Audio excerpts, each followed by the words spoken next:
떠났습니까? 아니면 떠났죠.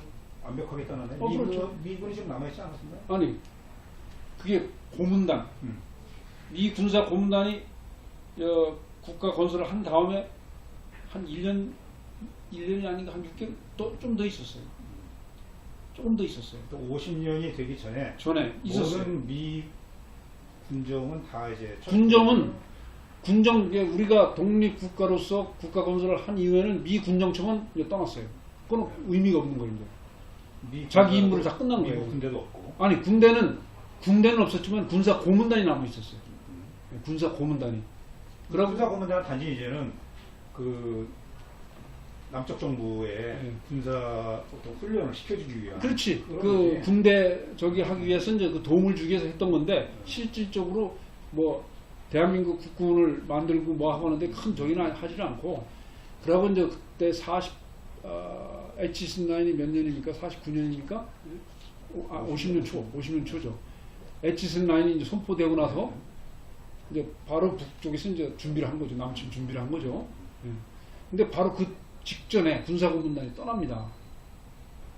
근데 그게 북쪽에는 그런 신호를 한 거예요. 아, 미국이 손을 여기서 떼는구나. 그럼 이미 이제 미국이 떠날 때에 현실적으로 남쪽에 정부가 있고 북쪽도 북쪽들의 정부가 세워진 상태잖아요. 그런 상태에서 굳이 미국이 왜 H-9을 하면서 한반도를 제거시켰는지. 그거는 이게 좀 길어지는데. 무척 좀 길어지는 그런 저가 있는데, 1947년에 딘 애치슨 미 국무장관이 미국 상하원 합동회의에서 유니언 메시지를 발표합니다. 그게 소위 이른바 미국의 외교정책을 발표하는 거예요. 딘 애치슨 국무장관은 지금까지도 역대 미국 국무장관, 우리식으로 하면 외교장관이죠. 외교장관에서 가장 훌륭한 장관으로 봐요. 그때 유니언 메시지를 보면은 아주 중요한 그 표현이 나옵니다. 그게 뭐냐면은 미국의 웨스턴 프론티어, 그러니까 서부 전선, 서부 국경선이라고 해도 좋은데 국경선이라고 하면 나라의 그 저기니까 조금 표현이 안 좋고 서부 전선은 동아시아로 한다. 동아시아. 그 다음에 미국의 동부 전선은 서유럽으로, 웨스턴 유럽, 서유럽으로 한다. 이렇게 나와요. 그게 뭐를 의미하냐면 미국의 영향권은 동아시아에서부터 서유럽까지다. 이게 지구 절반. 그러고 다른 얘기는 태평양하고 대서양은 미국의 영향권하에 두겠다. 그겁니다. 태평양과 대서양 미국의 영향권 하에 두겠다. 그래서 이제 서부전선 이 선을 긋는데, 자, 미국의 서부전선 긋습니다. 동아시아에다가. 여기가 쭉 지도를 보면 알겠지만, 알래스카에서 아르샨 열도에서 일본으로 해가지고, 대마도로 해가지고, 대만으로 해서 필리핀으로 해서 밑으로 쭉 내려갑니다. 그때 미국의 그 정치 개념은 대륙과 해양 이렇게 나눠 있었어요. 그러니까 H-9을 긁 때 바다로 걷어요. 바다로. 이게 왜냐면 그 전선을 긋는 거니까, 서부 전선이니까. 그래서 저쪽 사하린 그쪽에서부터 해가지고 동해로 해서 대마도 해협으로 해가지고 그 오키나와 쪽으로 해서 그 대만으로 해가지고 이 필리핀에서 이렇게 H-9을 긋는 거예요. 이게 미국의 서부 전선이다 이거예요. 그럼 왜 그렇게 했냐면 해양에다 걷다고. 해양에다가. H-9의 특징이 해양에다가 라인을 긋는 거예요. 그래서 한반도에다가 이거 걸치지 않았던 거야. 해양에다 긋다 보니까. 바로 그게 중요해요. 그러면 이제 그 2차 대전 후에 서유럽과 동유럽이 완전히 이제는 자유진영 체제와 공산 체제로 이렇게 딱 갈라졌잖아요. 그것과 마찬가지로 그럼 한반도도 이미 북쪽은 공산 체제로 가고 남쪽은 자유진영 체제로 딱 굳어졌다라는 것이 미국의 생각이었다는 거 아니에요? 아니, 그거는 이렇게 보셔야 돼요. 독일이 전후 처리를 어떻게 했나를 보면 독일을 전후 처리할 때 소비에트 연방하고 미국하고 영국, 프랑스가 독일을 다시는 강대국으로 일어서지 못하게 하기 위해서 네 조각을 내서 가져갑니다. 각자 점령을 따로 해요. 그러다가 45년 몇 년 후에 자유진영 국가는 하나로 합칩니다. 그래서 미국 점령지역, 프랑스 점령지역, 영국 점령지역이 합쳐가지고 이른바 독일 연방공화국을 만들어요. 그게 서독입니다. 그리고 소련이 점령한 그 지역은 소위 동독이 되는 거예요. 거기가 독일 인민공화국이 되는 것이죠. 민주주의, 인민민주주의 공화국이 되는 거예요. 그게 동독입니다. 그래서 서독과 동독으로 나눠져요. 자, 그걸 놓고 스탈린이 본 거예요. 아, 이렇게 나누는 거구나, 전후 처리를. 그렇죠? 그러면 아시아 쪽도 일본, 예? 일본도 나눠야 될 거 아니에요. 근데 그때 당시에 우리 한반도는 일본의 식민지였기 때문에 같이 놓고 봤단 말이에요. 그런데 미국이 메가다 태평양 사령관이 일본을 점령하고, 먼저 점령했어요. 일본을 점령하고 군대를 딱 배치했잖아요. 그러니까 스탈린을 봐서는 우리한테 전혀 나눠줄 생각이 없네. 아, 그럼 일본을 미국이 가져가겠다는 거구나,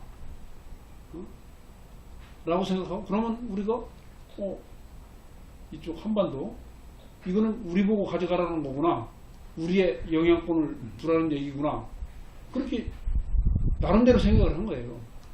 나름대로. 그래서 소련 군대를 진주시키고 김일성을 시켜가지고 정부를 수립하게 한 거라요. 자, 그런데 그 와중에서 이쪽 미군이 어떻게 했습니까? 이쪽 남쪽에 진주를 했잖아요. 미군이 쉽게 진주를 했잖아요. 그래서 미군정처가 만들었다는 거예요. 그러니까 스탈린으로 봐서는 이게 좀 이상하다. 자기가 생각할 때는 일본을 미국이 다 가져갔으니까 이쪽 한반도는 자기들 보고 소련이죠. 소련 점령하라고 하는 걸로 생각했는데 그게 아니네. 바로 그겁니다. 미소 공동위원회에서 계속 논란을 빚은 게 바로 그 부분입니다. 그때 소련은 한반도는 우리 영향권을 해야 되겠다. 니들은 일본 저기 했지 않았느냐. 근데 미국은 아니다. 일본은 우리 원래 저기였고, 이 한반도는 절반은 미군이 다스려야 되겠다. 그거 갖고 미소공동위원회에서 무지하게 대립을 합니다. 그래서 결국은 결렬돼요. 그게. 거기서 해결을 못 봐요. 그러고 각자 진주해가지고 반으로 자른 겁니다. 바로 그때 해결 못했던 것을 해결하겠다고 한 게 바로 뭐냐면 한국전쟁이에요. 스탈린 입장에서는 니들 2차 대전 끝나고 일본 열도 다 가져왔으니까 이 한반도는 우리 거로 해야 되겠다, 이런 생각을 갖고 있었기 때문에 거기에 결정적으로 에치슨 라인이 이 해양에다 딱 그물 걷단 말이에요. 동해로 해가지고 대마도 해역으로 해가지고 저 밑으로 내렸다. 그러니까 바로 그거구나. 그걸 예스라고 이제 받아들인 거예요. 그냥 우리 생각하고 같은 걸 받아들인 거예요. 그러고는 6.25 전쟁을 일으킨 겁니다. 김일성이를 시켜가지고 탱크 보내줄 테니까 밀어내려라, 그렇게 한 거예요. 그러면 미국이 참전 안 할 걸로 착각했겠지. 예? 미국이 이제 물러난 거로. 그렇지. 우리 손잡자. 그런데 그때 무지하게 중요한 역할을 하는 게 또 이승만 대통령. 그때는 대한민국이 건국됐잖아요. 건국됐잖아요. 그래서 이승만 대통령은 이게 북쪽에서 침입하니까 국가를 영존시켜야 되는데, 존립시켜야 되는데 이 문제가 생긴 거예요.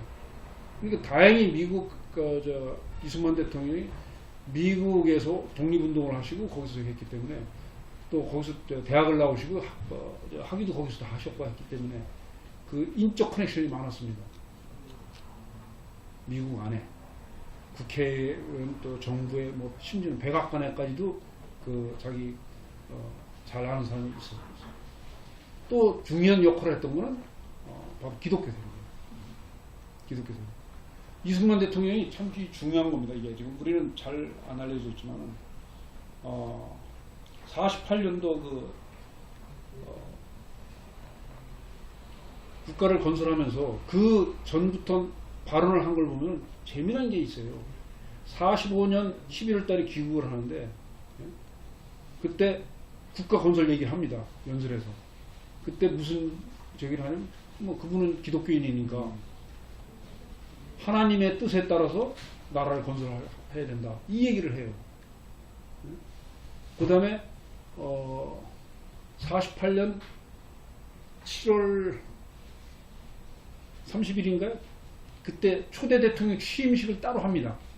정부 수립 선포 말고 취임식이라는 걸 따로 그때 해요. 그때도 분명히 나라를 국가는 반석위에서 세우는데 바로 성경 말씀대로 하겠다. 그 얘기가 또 나와요. 또 7월 17일 날 헌법 공포를 하지 않습니까? 헌법을 제정해요. 그리고 재헌의 첫 회의가 7월 27일인가 열립니다. 첫 회의가. 그때 그때는 이승만 대통령이 초대 임시의장이 있어요. 국회가 아직 정식으로 저희가 안 됐으니까. 왜냐하면 정부의 모든 기관은 헌법에 의해서 움직이는 거니까 헌법을 먼저 공포해놓고 그 다음에 5월 10일 날 선거한 의원들을 소집을 하고 그 국회 최초 개원식을 7월 27일 그때 그렇게 합니다. 근데 임시의장을 정식 의장을 뽑기 전에 임시의장이 이승만 대통령이 임시의장을 하는데 그때도 연설에서 그게 나와요. 기독교. 예. 하나님 말씀에 따라서 그 나라를 건설하겠다. 그 얘기가 나와요. 그러고 그때 제가 알고 있기로는 정동 제1교회 그 감리교 거기 목사님을 미리 거기다 앉혀놨다가 단성에 분류를 해서 개회기도를 시킵니다. 어떻게 보면 조금 이게 안 어울리는 그 적인데 국회 개원을 하는데 목사가 올라와서 개회기도를 합니다. 근데 그거는 물론 이승만 대통령이 기독교인이었고 그분의 그 굳건한 그 신념이 하나님 뜻에 따라서 성경 말씀대로 여기에 국가를 건설한다는 그런 신념이 있었기 때문에 그게 가능했던 거예요. 그렇게까지 합니다. 심지어 8월 15일 날 정부 수립 선포하고 대통령 취임 선설합니다. 선설할 때 앞에다가 성경책을 놓고 있다는 거예요.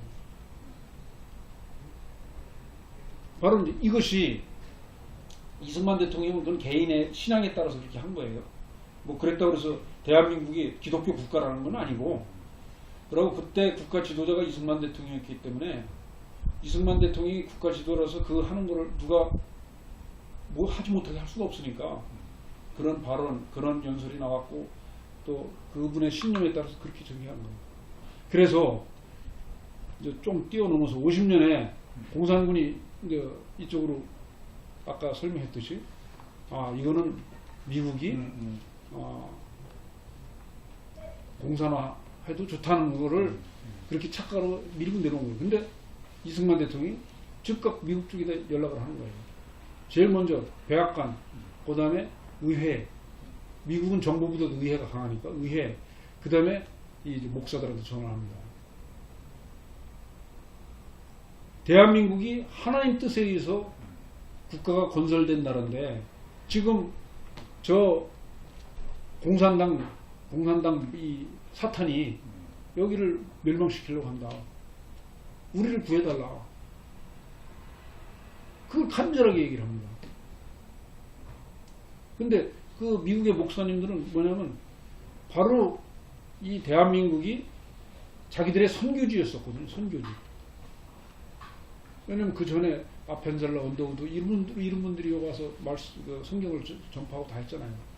그러니까 그 기독교 그 목사님들은 대한민국을 좀 구해야 되겠구나. 그냥 놔두면 안 된다. 그래서 막 압력을 주는 겁니다. 백악관에도 압력 주고 의회에도 압력 주고 그래가지고 여기를 대한민국을 방어하게 되는 거예요. 바로 이런 어떤 그 비하인드 스토리가 쭉 있어 왔던 거예요. 이게. 그런데 여기서 이제 우리의 처음으로 들어가서 그 초점은 왜 지금 와서 건국절이냐, 응?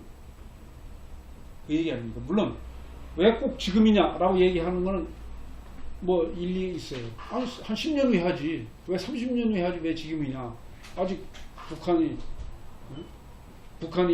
저 우리 그 영토로 들어오지도 않고 우리한테 우리가 수복하지도 않았는데 왜 지금 와서 건국절이야? 그런데 이렇게 생각하셔야 됩니다. 아까 처음에도 제가 얘기했지만 뭐 3.1운동이 일어나고 그 독립의 의지가 상해 임시정부를 수립하게 하고 그 다음에 우리의 힘은 아니었지만 미국의 강대국의 힘에 의했었지만 우리의 일제식민지에서 벗어나고 즉 해방되고 광복하고 그 다음에 48년에 정부가 수립되고 1년의 과정이 그렇게 쭉 흘러온 거 아닙니까? 그러면 그동안에 어떤 여러 가지 우리 민족의 어떤 국가 내부의 어떤 사정이 있어가지고 뭐 찬반 또는 뭐 논란이 빚어지고 그래서 건국절이라는 걸 굳이 얘기를 하지 않았습니다만